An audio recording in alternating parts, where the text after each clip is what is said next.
میرے نبی نے حضرت معاذ ابن جبل سے فرمایا، معاذ الا انبئک بملاک ھذا کلہ، معاذ میں تمہیں لمبی چوڑی نصیحت فرمائی تھی کہ ساری نصیحت کا میں تمہیں خلاصہ بتاؤں؟ انہوں نے کہا اجل یا رسول اللہ، ضرور یا رسول اللہ۔ تو فاحوی باصبعیہ الی لسانہ، تو اپنی زبان کو باہر نکالا اور یوں کینچی بنائی اور اس کو یوں پکڑا، اور پھر فرمایا کف ھذا، اے معاذ اپنی زبان پہ قابو رکھنا۔ وہ کہنے لگے یا رسول اللہ انؤاخذ بما نقول، جو ہم بولتے ہیں اس کا بھی حساب ہے؟ تو آپ نے فرمایا سکلت کا امک یبن جبل، ارے جبل کے بیٹے تیری ماں تجھے روئے۔ وَهَلْ يَكُبُّ النَّاسَ فِي نَارِ جَهَنَّمَ إِلَّا حَصَائِدُ أَلْسِنَتِهِمْ، تمہیں پتہ ہے سب سے زیادہ جہنم میں دھکا دینے والی یہ زبان ہوگی، اس کا گندا بول، گالی گلوچ، غیبت، جھوٹ، بہتان، نفرت کے انداز میں بولنا، حقارت کے انداز میں بولنا، ملازموں کے ساتھ گالی گلوچ کرنا، آپس میں گالی گلوچ کرنا، اور خاص طور پر میں جو حضرات یوٹیوب پر بیٹھ کے دین کے درس دے رہے ہیں ان کے آگے ہاتھ جوڑتا ہوں، اللہ کے واسطے اپنی زبان ٹھیک کرو، اپنی زبان ٹھیک کرو، اپنی زبان ٹھیک کرو۔ ایسے میرے نبی کے بارے میں آتا ہے ما کان فاحشا متفحشا، میرے نبی کبھی بھی بدخوئی اور بد کلامی کرنے والے نہیں تھے، اور میرے اللہ نے فرمایا فَبِمَا رَحْمَةٍ مِّنَ اللَّهِ لِنْتَ لَهُمْ وَلَوْ كُنْتَ فَظًّا غَلِيظَ الْقَلْبِ لَانفَضُّوا مِنْ حَوْلِكَ، میرے محبوب آپ کے رب کی بہت بڑی رحمت آپ پہ نازل ہوئی تو آپ نرم ہو گئے اپنی امت کے لیے۔ اگر آپ کی زبان کا بول سخت ہوتا اور مزاج میں شدت ہوتی تو لانفضوا، افراتفری میں جب لوگ بھاگتے ہیں نا تو اس کو انفزاز کہتے ہیں، جیسے کہیں کوئی دھماکہ ہو جائے تو لوگ افراتفری میں بھاگتے ہیں جدھر جس کا منہ ہوتا ہے۔ تو اللہ تعالیٰ فرما رہے ہیں یہ صحابہ جن کے بارے میں اللہ نے کہا کُلًّا وعد اللہ الحسنی، میرے محبوب تیرے صحابہ کے لیے تیرے رب کا جنت کا وعدہ ہے۔ تو ان کے بارے میں اللہ کہہ رہا ہے یہ سارے بھاگ جاتے آپ کو چھوڑ جاتے۔ تو بھائیو اکثر جو میں تو سنتا ہی نہیں ہوں، میرے سر میں درد رہتا ہے، لیکن کبھی کبھار کان میں پڑ جاتی ہے بات، تو اتنا شدید لہجہ ہوتا ہے اور اتنا حقارت آمیز لہجہ ہوتا ہے اور اتنا نفرت سے بھرا ہوا ہوتا ہے، خاص طور پر مذہبی معاملات میں اور اختلافی مسائل میں اس قدر وہ آتش فشاں پہاڑ بن جاتے ہیں کہ ان کے منہ سے آگ نکلتی ہے۔ تو میرے نبی کی زندگی سیکھو کہ آپ نے کس طرح نرم رویے سے عرب کے سارے بت پرستوں کو رام کیا۔ تو میں سارے بھائی بہنوں سے کہتا ہوں یہ وبا، یہ بلا ہمارے گھروں میں ہے، عورتوں میں ہے، مردوں میں ہے۔ صرف خطیبوں کی بات نہیں کر رہا، خطیب چونکہ ممبر پہ لوگوں کو خطاب کر رہا ہوتا ہے یا وہ یوٹیوب پہ لوگوں کو خطاب کر رہا ہوتا ہے، تو اس کی زبان میں اگر زہر ہو تو وہ کیا دین کا کام کر رہا ہے؟ وہ کوئی اور ہی کر رہا ہے، دین کا کام نہیں کر رہا ہے۔ میرے نبی نے، میرے اللہ نے فرعون کے پاس موسیٰ علیہ السلام کو بھیجا۔ فرعون سے بڑا مجرم شاید ہی کوئی ہو جس نے کہا انا ربکم الاعلیٰ۔ تو اللہ نے دونوں بھائیوں سے فرمایا فقولا لہ قولا لینا، کہ موسیٰ ہارون فرعون کے ساتھ نرم لہجے میں بات کرنا۔ آپ اپنے اختلاف کو ظاہر کریں، لیکن اوروں کے یہ نفرت کا بول اور حقارت کا بول یہ اللہ کے ہاں بالکل پسندیدہ نہیں، اور اس بول میں، اس لہجے میں بات کرنا یہ کوئی دین کی بات نہیں ہے، یہ نفس کی شرارت ہے۔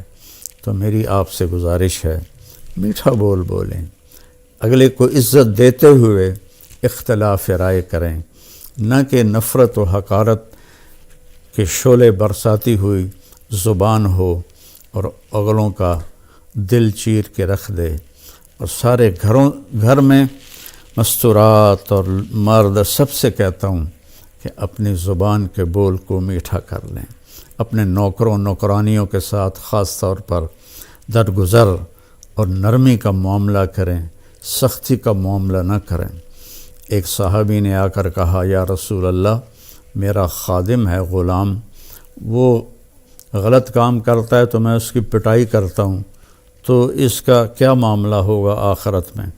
آپ نے فرمایا، تیری پٹائی کو اور اس کی غلطی کو تولا جائے گا، اگر تیری پٹائی بڑھ گئی تو تو پکڑا جائے گا۔ اور تو وہ زار و قطار رونے لگے اور کہنے لگے، یا رسول اللہ، اس کا یہی علاج ہے کہ میں اسے آزاد کر دوں۔ تو انہوں نے اپنے غلام کو آزاد کر دیا۔ تو میری منت ہے، اپنے بچوں کے ساتھ کبھی طنز والا بول نہ بولیں، بیوی کے ساتھ کبھی طنزیہ بول نہ بولیں، طنز مار دیتا ہے، طعنہ مار دیتا ہے۔ اپنے خامند کے ساتھ کبھی طنزیہ بول نہ بولیں، ماں باپ کے ساتھ خاص طور پر کبھی ایسا بول نہ بولیں کہ ان کے آنسو نکل آئیں یا ان کا دل ٹوٹ جائے۔ ماں باپ کی فریاد سارا مقدر بگاڑ کے رکھ دیتی ہے، اور ماں باپ کی دعا بیڑے مقدر سنوار دیتی ہے، وہاں تک پہنچتی ہے جہاں کوئی شے بھی نہیں پہنچتی۔ اپنے بہن بھائی، اپنے دوست احباب سب کے ساتھ محبت بھری بات کریں۔ کبھی کوئی ہو جائے بول ایسا انسان ہے تو پھر فوراً معافی مانگ لیں، اس سے معافی مانگ لیں۔ میں قربان جاؤں، جنگ خندق میں جب شکست ہوئی پہلے تو صحابہ بھاگے، تو ایک صحابی کا پاؤں میرے نبی کے پاؤں پر آ گیا، تو وہ جوتا جنگ والا تھا، سخت، تاکہ تلوار اثر نہ کرے، تو آپ کے پاؤں پہ وہ اس کا پاؤں آیا تو آپ کو درد ہوا، تو آپ کے ہاتھ میں چھوٹی سی چھڑی تھی، آپ نے اس کو ایسے ماری اور کہا اوجعتنی، تو انہیں مجھے تکلیف پہنچائی۔ چھوٹی سی چھڑی، انہوں نے زرہ پہنی ہوئی ہے، زرہ پر تو تلوار اثر نہیں کرتی، اس چھڑی نے کیا اثر کرنا تھا۔ تو اس صحابی نے وہ سن لیا کہ میرے نبی فرما رہے ہیں اوجعتنی، تو کہنے لگے سارا دن ساری رات میں ڈرتا رہا کہ اب جبریل آئیں گے میری ہلاکت کا پیغام لے کر، اب جبریل آئیں گے میری سزا کا پیغام لے کر، تو ساری رات سوئے نہیں۔ فجر کے بعد اعلان ہوا، جس شخص کا پاؤں نبی کے پاؤں پر آیا تھا وہ آ کے اللہ کے نبی سے ملاقات کر لے۔ تو وہ کہنے لگے بس ہو گئی نا وہی بات جس کا مجھے ڈر تھا، اب دیکھو پتہ نہیں کیا عذاب کا فیصلہ ہوتا ہے۔ وہ کانپتے ہوئے ڈرتے ہوئے تشریف لائے، تو آپ اسے دیکھ کر مسکرائے اور فرمایا، میرے پیارے، کل میں نے تمہیں چھڑی مار دی تھی، میں اس کی آپ سے معافی مانگتا ہوں، اور یہ 100 اونٹ آپ کو اس کے بدلے میں ہدیہ کرتا ہوں۔ یہ میرے نبی کا معاملہ تھا۔ ہم لوگوں کے دل توڑ کر، کفر کے فتوے لگا کر، ایک دوسرے کو کافر کہہ کر، ہم ایسے اپنے غصے کی آگ میں جل بھن رہے ہوتے ہیں، تو ہماری بات کہاں اللہ کی بارگاہ میں قبول ہوگی۔ تو بھائیو، اختلاف کے بھی آداب سیکھو، اختلاف رائے کے بھی آداب سیکھو، اور بولنے کے بھی آداب سیکھو کہ ماں باپ سے کیسے بولنا ہے، بیوی سے، بچوں سے، خامند سے، بہن بھائیوں سے، اپنوں سے، غیروں سے، کوئی ایسا بول نہ نکلے۔ ابو دجانہ رضی اللہ تعالیٰ عنہ بہت بڑے صحابی ہیں، تو وہ فرمانے لگے ایک دن کہ میں تمہیں بتاؤں، میری بخشش کا سب سے بڑا عمل یہ ہے کہ میری زبان سے کسی کو دکھ نہیں پہنچا اور میرے دل میں کسی کے لیے نفرت نہیں ہے۔ تو یہی 2 باتیں سارا معاشرہ اپنا لے، اور خاص طور پر جو ممبروں پر، یوٹیوب پر لوگوں کو دین سنا رہے ہیں، وہ خاص طور پر اس کو اپنائیں، ایک اچھی مثال پیش کریں۔ ایک اچھی مثال پیش کریں. گالم گلوچ اور بد زبانی میرے اللہ کی بارگاہ میں ہرگز قبول نہیں ہے.